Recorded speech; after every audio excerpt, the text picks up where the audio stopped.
355, the City of Ohio versus Yadi Yadav. We are here at the defendant's motion to set aside, vacate, or plea. Welcome to our legal breakdown. We're in an Ohio courtroom today for the case of State versus Yadi Yadav. The defendant is moving to set aside her guilty plea for theft and fraud charges. Her primary argument? She claims her defense team failed to warn her that this plea to leave-in without a formal finding of guilt could lead to her deportation. Watch closely as the judge begins to question the defendant's credibility regarding what she knew and when she knew it. I don't know that the defendant's affidavit alone, I think she is subject to cross-examination on this. I would agree. Issue. Call your first witness. We'd call my client, Miss Yadi Yadav. Can you tell us how old you are? Yeah, 35. And are you a citizen of the United States? No. Charges in this case? Theft, stolen property, and fraud. Did you speak to Mr. Mormond prior to entering your plea of guilty about any sort of immigration consequences? No. Did you ever ask Brad what would happen on the immigration side of things if you were to plead guilty in this case? I do, but then he said there will be no finding of guilt in this case, so I will be fine. Okay. So what was your understanding of what would happen to you on the immigration side of things when you entered a plea of guilty? At that time, I was not aware of my charges, so I thought it's ILC just like a informal diversion, and he said on the final record there will be no guilty finding of guilt, so the case will be dismissed and we will later expunge the case. Okay. Were you ever able to consult with an immigration attorney prior to entering a plea of guilty in this case? Not before Christopher Poe, not before January 2026. Okay, and who is Christopher Pogue? It's my immigration attorney. Okay. When did you hire Mr. Pogue? In January 2026. And what did you learn from Mr. Pogue when you hired him? He told me it doesn't matter if there is no finding of guilt, but once you enter in the guilty plea, it will affect your immigration and you will be deportable under this offense. Okay. And these are CIMT charges, which I were not aware of. What was the last part?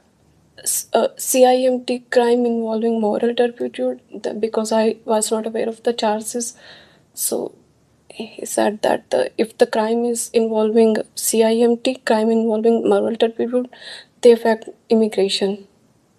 Had you known that? No. Hold on, let me ask the question. Had you known what you know now, would you have entered into a plea of guilty in this case? No, I would go for the trial because I was not aware of the charges before. Have you paid the restitution in the ILC case? Yes. How long have you been in this country? I mean, I was in India for 2 years, then came back in 2024. But before that, I was here for one year. So totally, it's like four or 5 years. Okay, and what is your status here? How are you here? Dependent visa. It's H4 visa based on my husband's. And when did you first learn of there were going to be consequences for your immigration as a result of your multiple cases? In January, after we hired Christopher Poe. And why did you hire Christopher Pogue in January? Because my visa was revoked in July 2025 after entering ILC. Your visa was revoked in January 2020 or July 2025 of 2025, and you didn't hire an attorney until January of 2026? Not at all. Is that correct? Yes. Prior to getting Mr. Mormon, you had Tad Brittingham, correct? Defense attorney Tad. And he reached out to the sheriff's office on your behalf and spoke to them, trying to alleviate your immigration consequences before you were even charged. Yes. Would you agree with that? Uh-huh. And then you hire Mr. Mormon, and there are a couple pretrials. Would you agree with that? You didn't come in one time and plead guilty. Yes. There were multiple pretrials. Did he ever suggest that you talk to an immigration attorney about the consequences? Not as per my knowledge or memory. I don't think so. You don't think so, or he did not? He didn't notice. So when you came and you stood at this podium, and Mr. Mormon wasn't your attorney that day, Miss Arway was, correct? Lindsay, yes. And you went over the plea form with her, correct? Yes. And the judge did read you an advisement about immigration consequences, correct? Yes. Okay. And it's your testimony today that that's the first time you heard there could be any consequences. Exactly correct. Did you ask for additional time to speak with your attorney? It's a yes or no question. Because the same day I get to know about the charges, so and she just gave me 10 minutes to sign the form, and we were not able to compute that what's going on. Ma'am, I'm asking, when you heard the judge tell you, I'm informing you because you're not a citizen of the United States, that this could carry immigration consequences, did you ask for additional time to consult with anybody about that? No, I didn't. Did you tell the court that you had never been advised of potential immigration consequences? No, I didn't. Okay. And what's your status now? It's my visa. I-95 is valid after expiring of visa. Then I received a mail, as long as your I-95 is valid, I'm legal here as long as I don't leave the state. Okay. So until when? Until they denied my extension. I applied for extension until I get the denial letter. I'm fine. As Okay. my immigration attorney. So you're continuing to check in with an immigration officer, and you're here legally as we sit here today. Yes. They just are likely not to renew your visa? I mean, I don't know. It's my immigration lawyer is just saying that as of now, the status is pending. So as long as they don't give me the final denial, I'm legal here. So you don't even know that you're going to be deported or going to be completely denied your visa extension? No, if this case doesn't resolve, then my immigration attorney told me that it's more likely I will be deported based on these charges. Again, again, you don't know that you will be deported, correct? Now, after January, I know I will be deported. Since my visa is revoked, so my extension will be more likely denied, and then I will be deportable. No further questions. Mr. Duncan, her understanding of the legal system obviously is very limited. And again, and I'm not faulting, most lay people don't have a clear understanding. Her description of what happened in this court is highly inaccurate. So I'm suggesting that her interpretation of what her other lawyer has told her, I want to hear from Mr. Mormon, but I think you need to bring in your immigration lawyer, because she's saying likely and maybe and things like that, because just her description of what happened in my courtroom is inaccurate. So she made it sound as if it all happened at once and it was kind of forced upon her and she had no time to think. Or there were months in between. The first pretrial was March 19th. Second pretrial was April 2nd. The plea wasn't until May 21st. I'm only suggesting that based upon what she's saying right now, she's not showing an actual prejudice that you might want to bring in, because it just seems she's unclear of what the consequences are going to be. It seems very speculative to me at this point. Do you have any other questions for her? Judge, I swore. No, I want to let your attorney talk for you, please. I don't have any further questions for her. Okay, ma'am, you may step down. You can go back and join your attorney. Thank you, ma'am. And I'm happy to bring in Mr. Pogue for that, and I apologize. But do you disagree with, you may have a seat. Thank you.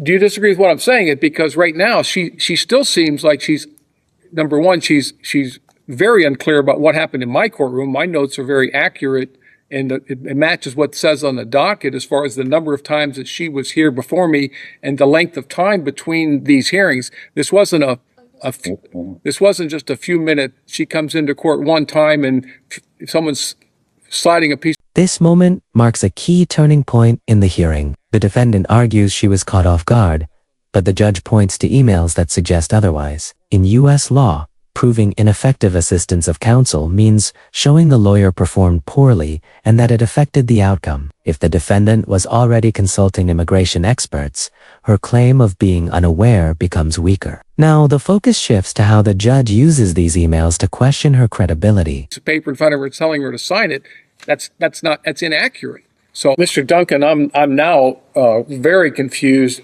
Is it your contention that because her criminal lawyer did not give her advice with regard to immigration, that that is ineffective assistance of counsel? Is that your contention? Our contention is not that. Okay. Our contention is that there was advice that my client took as immigration advice as it related to the ILC process, specifically pleading guilty but not having a finding of guilt.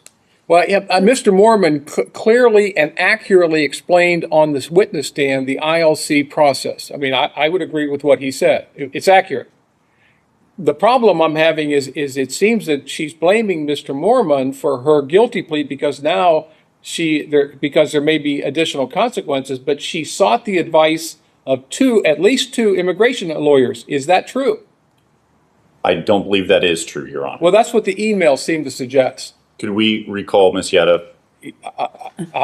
Again, that's the evidence I have so far. Her affidavit indicates that she didn't get legal advice until January of 2026. That's what her testimony was as well, Your Honor. I think the additional issue is that her affidavit says that Mr. Mormon gave her no immigration advice. As he probably shouldn't, since he's not an immigration lawyer. Which is also what he testified, that he referred her to an immigration attorney. The emails indicate that there were numerous immigration attorneys consulted. Her affidavit says he gave her no advice, accurately explained ILC that there would not be a finding of guilt, which is accurate, not in an immigration context, but in an ILC context. And so I think her testimony is slightly different than the affidavit, is different than the emails. Well, let's give her an opportunity to explain some of this, because I am thoroughly confused as far as what her allegation actually is, especially against Mr. Mormon, because he indicated he's not an immigration lawyer. He indicated that he did not give her immigration advice, but instead referred her to an immigration lawyer that he used, that apparently her and her husband spoke to, and then got additional advice from a second immigration attorney. And again, I'm not sure what it is you're claiming what was ineffective about Mr. Mormon's legal advice. I mean, wouldn't you expect someone who doesn't do immigration work to refer them to an immigration lawyer, which he did, and they spoke to him? Call her and see if you can straighten this out for me, please. It says on there, we talked to another immigration attorney. That is, you're referring to an immigration attorney other than Mr. Bill Abdallah. Is that correct? No, could be. Did you speak to another immigration attorney other than Bill Abdallah? No, honestly, I didn't spoke to even Bill too, because we called Bill and he said, I talked to the bread. I would not take your case and I have nothing to advise you as of now. So Did you ever speak to Bill Abdallah yourself? never. Brad explained the ILC process to you, and he mentioned a plea of guilty but no finding of guilt. Did you accept that as immigration advice? Of course, because I thought there will be no final guilt, so I would be fine. That's what happened in the Mason case too. We entered in the guilty plea knowing that it will be dismissed with the same thing. No further questions, Your Honor. I'm going to read this email and I want you to tell me if I'm reading it wrong, okay? Hi, Brad, and this is from your husband and you're copied on it, correct? Okay. Hi, Brad, we talked to another immigration attorney who agreed with Bill's advice. Is that what it says? Yes. Okay. So you knew what Bill's advice was. We didn't talk to the Bill. I'm asking if you knew what Bill's advice was. No. So how could another immigration attorney have agreed with Bill's advice if you didn't know what the advice was? Bill's advice was that as of now we cannot take your case, so you should discuss with your defense attorney if there is any way out or something like that. So you then talked to a second immigration attorney who, I mean, that's not really advice, but you spoke to another immigration attorney who said, yeah, we don't. Because as long as they don't have the charges, they ask about the charges. We said it's a felony charge. So they said as of now we thought it's we have nothing to say. Ask your defense attorney to talk to us. And did you ask Brad to talk to your immigration attorney? We didn't hire it then. It was just a like free consultation first Okay, and you said you knew nothing about the facts until when? until we hired another attorney until December. I swear on that before December we were not aware about the evidences, and before 21st May I didn't aware about the charges. Okay, I'm going to turn you to page 2. Your husband discusses the case. Is that correct? Yes. Yes. So he talks about the Best Buy incident, so you knew where it happened. He talks about you not realizing it was your card, so you knew what happened, and that you went back to return the camera. So what didn't you know about the charges? I mean that these are the CIMT charges like theft, stolen property, and So you knew the fraud. charges, you just didn't know they were crimes of moral turpitude. Correct. Okay, so in the bottom of that email, your husband asks if you could manage to get diversion because ILC may be as bad as a conviction. Who told you that? I think my husband might talk to someone or just Google these things that I'll say is. But not from the numerous immigration attorneys you spoke to. No, we didn't hire any. You're educated, correct? Correct. You went to law school in India. Okay. I have no further questions. You may step down. Extremely confused because it does appear from the record, regardless of what her testimony is, which the court finds to be somewhat incredible, that they did in fact speak to at least 2 immigration attorneys well before the plea. In fact, he even indicates, her husband indicates, who has not been called as a witness, but he indicates that they understood that ILC may be as bad as a conviction for immigration purposes. So they understood that back in, that's March 18th of 2025, a couple months before the actual plea. She may be unhappy with the results, but it appears as though that at the time of the plea in May of 2025, The judge has made his decision. The motion is denied. Despite the defendant's claims of confusion, the court found her testimony incredible, meaning not believable based on the paper trail. This case serves as a stark reminder of the permanent immigration consequences tied to criminal pleas. If you found this legal analysis helpful, make sure to like and subscribe for more deep dives into the justice system. Thanks for watching. that she was aware that the plea, the ILC, could have adverse effect on her immigration status.